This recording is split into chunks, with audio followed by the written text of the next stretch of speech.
ओडिशा सरकार क्रीड़ा एवं युव सेवा विभाग तथा नुआ और युव ओडिशा नवीन ओडिशा आनुकूल्य ओडिया साहित्य प्रतियोगिता एवं श्री जगन्नाथ संस्कृति एवं चेतना धर्मी विभिन्न कार्यक्रम सबु महाविद्यालय परी आज धर्मशाला महिला डिग्री महाविद्यालय अध्यक्षा डॉक्टर इंदु प्रभा सामल सभापतित्व अनुष्ठित हो कार्यक्रम को आनुष्ठानिक भाव गोकर्णिका साहित्य समाजर सभापति श्रीजुक्त रमाकांत जेना श्री जगन्नाथ पाखरे घृत दीप प्रज्वलन कर उद्घाटन करते। कार्यक्रम में नोडाल ऑफिसर भाव श्री सचिदानंद प्रधान अतिथि परिचय प्रदान सहित कार्यक्रम पालन संपर्क में समस्त छात्री मानक अवगत कराइले।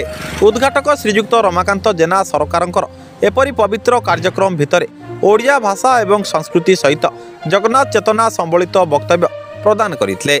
अध्यक्षा डॉक्टर सामल यह कार्यक्रम आहरी 4 दिन धरी विभिन्न प्रतियोगिता एवं किड विश्वविद्यालय ओडिया विभाग प्रोफेसर तथा अन्य साहित्य एवं श्री जगन्नाथ संस्कृति उपर ज्ञान थिबा व्यक्तित्व को नहीं आलोचना चक्र माध्यम यह सुंदर कार्यक्रम शेष हो बोली सूचना प्रदान करी डॉक्टर इंदु प्रभा सामल अध्यक्षा धर्मशाला महिला डिग्री महाविद्यालय ओडिशा सरकार नुआ ओ आनुकूल्य जो सब कार्यक्रम आमर अनुष्ठित हो जापर यह एक ऐतिहासिक पदक्षेप ओडिया साहित्य प्रतियोगिता विश्व ओडिया भाषा सम्मेलन आयोजन और श्रीमंदिर परिक्रमा प्रकल्पर उद्घाटन परिप्रेक्षी प्राय समस्त उच्च शिक्षा विभाग आनुकूल्य थिबा डिग्री कॉलेज मानक यह अनुष्ठित होछि।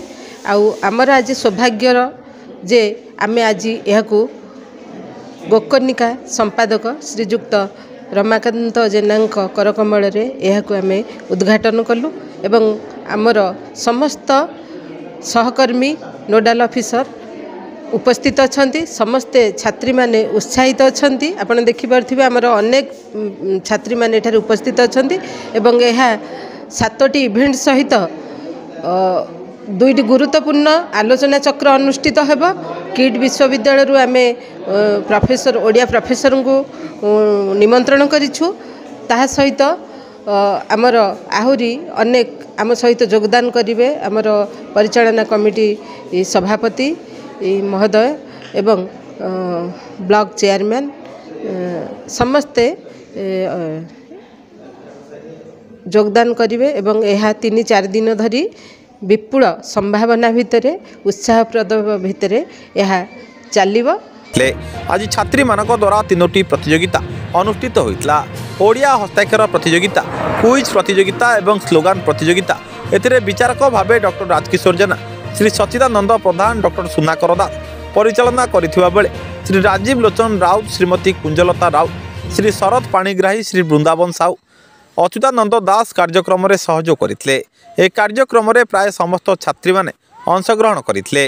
ब्यूरो रिपोर्ट सूर्यस्त न्यूज। विश्व ओडिया भाषा सम्मेलन आयोजन करथिबा राज्य सरकार एवं मुख्यमंत्री श्री नवीन पट्टनायक को मु साधुवाद जनाऊँगी एवं श्रीमंदिर परिक्रमा अवसर रे आमे समस्ते ओडिया लोक मान को स्वागत जनाऊँ। छात्री मान को मो स्वागत एवं बधाई।